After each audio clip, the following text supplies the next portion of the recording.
You can reverse it into this wall. You don't try and reverse into me. He's going to come out this way.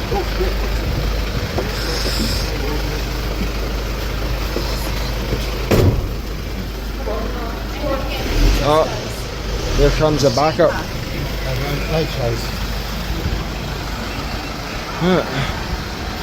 Here comes the backup. Here comes the cavalry.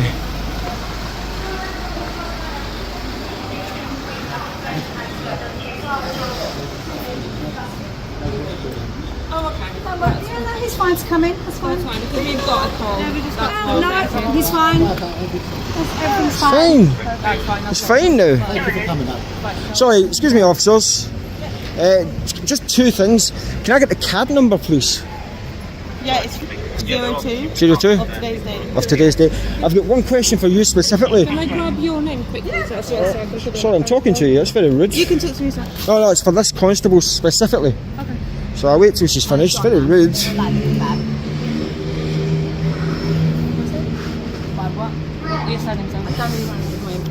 Okay, just done that. I also want to make a complaint as well. Ladies and gentlemen, this is the exact moment where everything starts spiraling completely out of control. What began as a tense exchange outside a public building has now escalated into accusations of assault, complaints against officers, and a standoff over accountability. And pay close attention here, because the atmosphere changes instantly the second backup officers arrive. For an assault that took place. That's fine. Okay. So my question for you is, do you regularly disobey orders from your commanding officers? Wow. I'm not going to answer that question. Okay, you see this flag, you know it's We banned. attended the CAD and now we were going to... Oh no, I've got a complaint. What's your complaint, sir? Make a complaint on the police. No, you're here now, so I can make a complaint with you What's your guys. complaint, sir? I've been assaulted Okay, when? about half an hour ago. Out here? Yeah. By who? I don't know, a man pretending to be a police officer. Did you get any shoulder numbers? I got his ID, yeah. his But ID. he's in this building, you can go and investigate and go and get him out and, Yeah? and speak to him about it. I can give him at a later date. I'll give you an email address. Details now? Not at this moment in time, no, I don't need to. Well, we'll go now and check some CCTV. Yeah, I've got camera footage here. Okay. Do you have an email address I can contact you to get that camera? Of course, yeah. Yeah?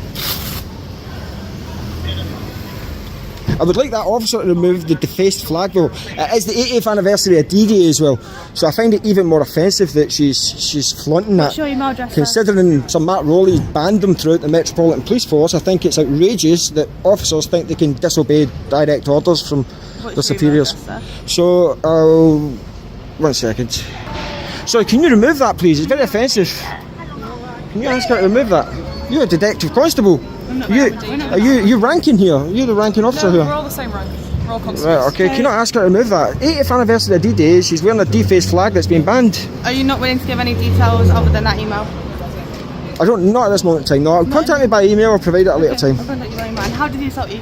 He came out and he grabbed hold of me. I asked him several times to let go, eventually let go, then he grabbed hold of me again and kept hold of me, and I had to ask him to let go again. Okay.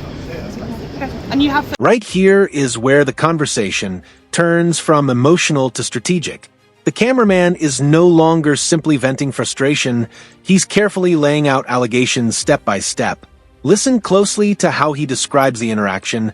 He repeats phrases like grabbed hold of me, pretending to be a police officer, and I've got footage. Those are not random statements. He's building a narrative while ensuring it's all captured on camera. And honestly, this is where these public confrontations become fascinating from a viewer's perspective. Is you willing to send it? I do have footage, So if I yeah. send you a link, that'll be okay? I'll provide that, yeah. Don't worry. You need to go and ascertain his details and Yeah, I'm going to go and ask for report him. He's pretending to be a police officer because he could be impersonating a police officer as well. He doesn't know any law or anything, so Okay. What's who he knows? look like? Short male, white male, maybe about 5'8", 5'9". He had blue jeans on, pair of trainers. He had, I think it was a sort of tannish, sort of greenish t-shirt on. Short hair. Your name? How did you identify himself? He showed me a badge. He did tell me his name. I don't recall it. He told me a number. I don't recall that. And he said he was attached to somewhere outside, out Putney Way or something like that. Okay. We'll go and have a look at some CCTV, okay? Okay. Right. again, I was stood, just for your reference, I was stood about here. I'd walking down here, he'd come out this door, he was speaking to some people here, and then he came out and grabbed hold of me, which is assault and battery. Do you have CCTV that you can? I do, yeah. Do you mind if we just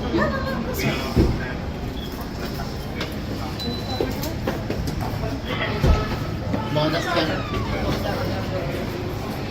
Mind the pen. Don't lean back.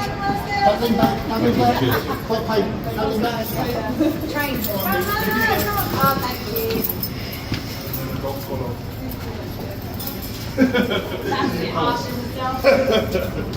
Watch out for the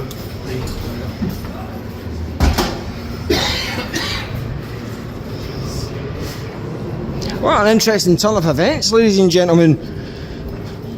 Where is he? He scurried off. Right. Now, this section gets extremely uncomfortable because the focus shifts heavily onto the officer wearing the disputed flag. And you can immediately tell the cameraman is not going to let this issue go. He keeps returning to it again and again, demanding action in front of everyone. From a storytelling perspective, this is a classic pressure tactic. By repeatedly asking the ranking officer to intervene publicly, he forces them into a difficult position. If they act, they validate the complaint.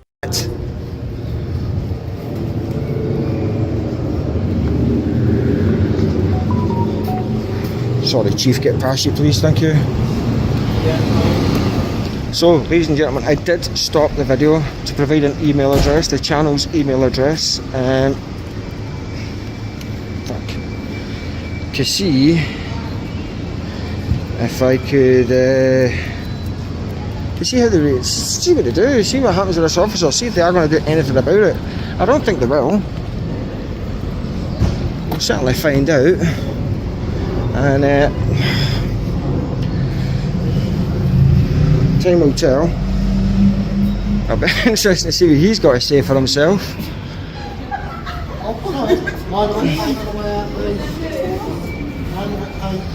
Hello?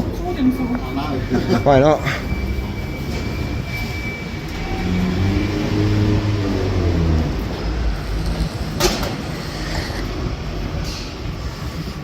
And that officer has done the walk of shame, ladies and gentlemen, after saying he wouldn't. The scurry of shame.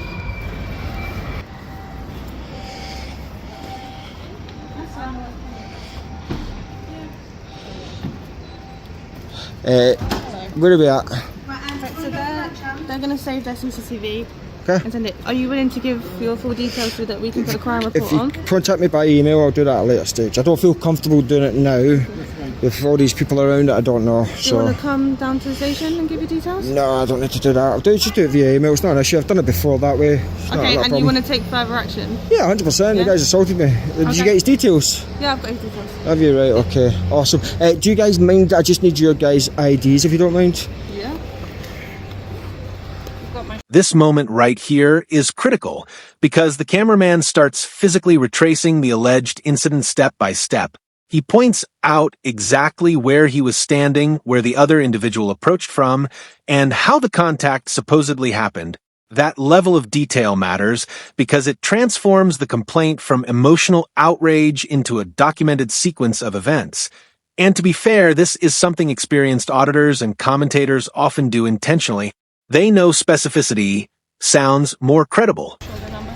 No, 3 point. No, 3 points. I've got an issue. My surname, I've got an issue with my eyesight. PC Rogers and my shoulder number's 3344. What station are you attached to? And then my cash is Islington Station. Yeah, okay. Your colleagues don't have an issue with it. What have you got an ego for?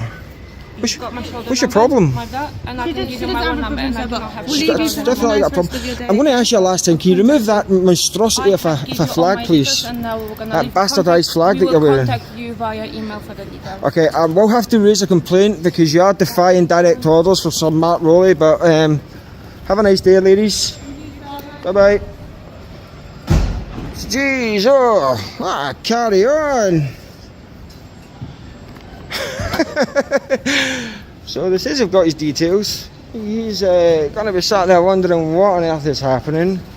That lady, I am going to have to raise a complaint because it's very clear Is that heavy to cycle, mate? Eh? Does that weigh a ton? Is it? But it is coming back to support. So it helps you have to ride it just because it just helps you. It's really heavy. Does it? Right, okay. Yeah, yeah. Does the job. Alright, bro, have a good day. Stay safe, brother. These things look like they weigh a ton. So, ladies and gentlemen, that is time for me to go. Carry on. That plainclothes numpty didn't have the decency to come out and face the music. He scurried off to the little hole that the rat crawled out of. And he is definitely one of the ones that really need to get ejected.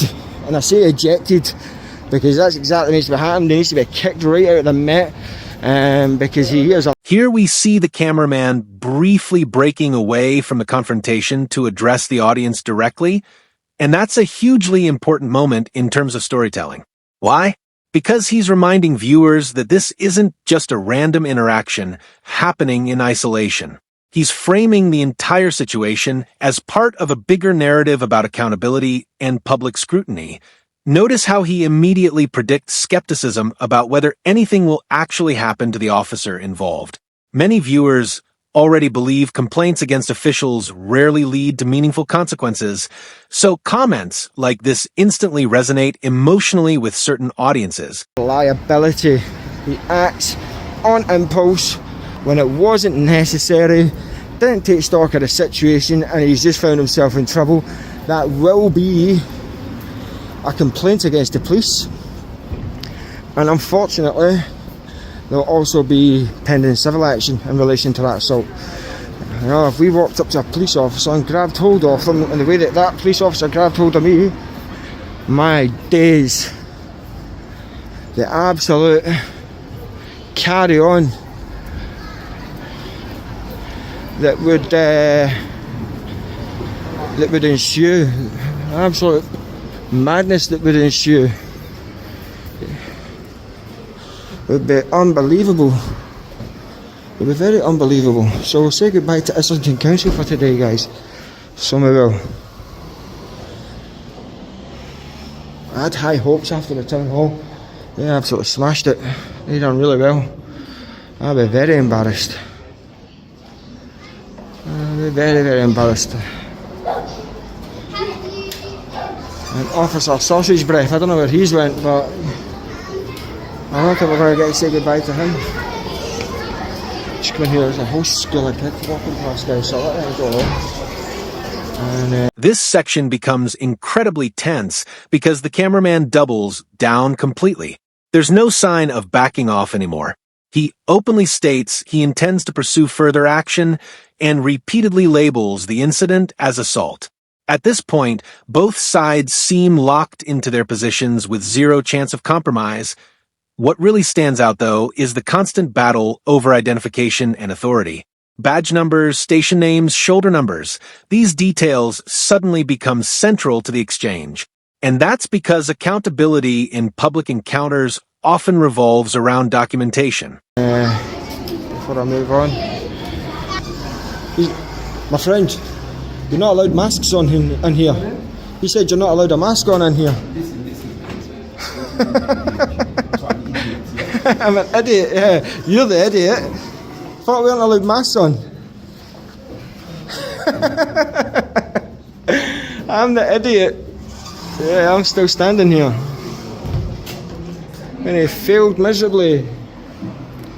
He got a little police officer out, he got sent packing. He got his colleagues out, they got sent packing. Dismantle these tyrants one by one. On you go. Oh, I thought you were stopping because I was filming. I was saying you can go. This is what I do, my love. I go about filming interesting locations. Human interest. Fly on the wall type stuff. Alright folks, I'm calling it a day. That has been Islington Council. What a carry on. Absolutely mental. Oh, that police officer got absolutely destroyed, and rightly so. He's a liability to the force. He's going to do it to someone. Now, we're entering the aftermath phase of the encounter, and this is where emotions really spill over. The cameraman is no longer just describing events. He's delivering a full verdict on the officer involved. Terms like liability, impulse, and needs to be ejected show how strongly he feels about what happened. That what's particularly interesting is the comparison he makes between how police would react if roles were reversed. People often ask whether ordinary citizens would face immediate consequences for behavior that officers sometimes defend as procedure. And regret it big time, because somebody is not going to take too kindly to a police officer coming up in a completely inappropriate manner and grabbing hold of someone. Alright, ladies and gentlemen, I'm leaving it there. That has been Islington Council. Can't wait to see your comments on this one. Got a bit mental, got a little bit heated, granted, but I suppose no one likes it when some moron comes up and grabs hold of them for no other reason than I don't know who you are and you're filming. It's absolutely shocking. Then has the audacity to lie about it. Typical police officer realises it. So yeah, I'll just lie to try and get out of it, as if that's going to undo the damage that he's just done. Not with me. So let me know what you think, guys. Islington Council, you smashed it at the town hall, fair play, but this one, for shame. Absolutely disgusting behaviour. What can I say? I am leaving it there. If you have enjoyed this video, guys, please like it, feel free to share it, and don't forget to pop down and hit that subscribe button. You've been watching A Laughing Auditor. This has been Islington Council. And there it is, the final breakdown of an encounter that spiraled from a public filming session into accusations of assault, misconduct, policy violations, and potential formal complaints. By the end of this confrontation, the cameraman clearly feels vindicated, while the officers appear eager to end the interaction and move on point one physical interaction, one disagreement over procedure, and suddenly every action becomes scrutinized through cameras, public opinion, and social media commentary. And in today's environment, those moments don't stay local for long. They spread everywhere.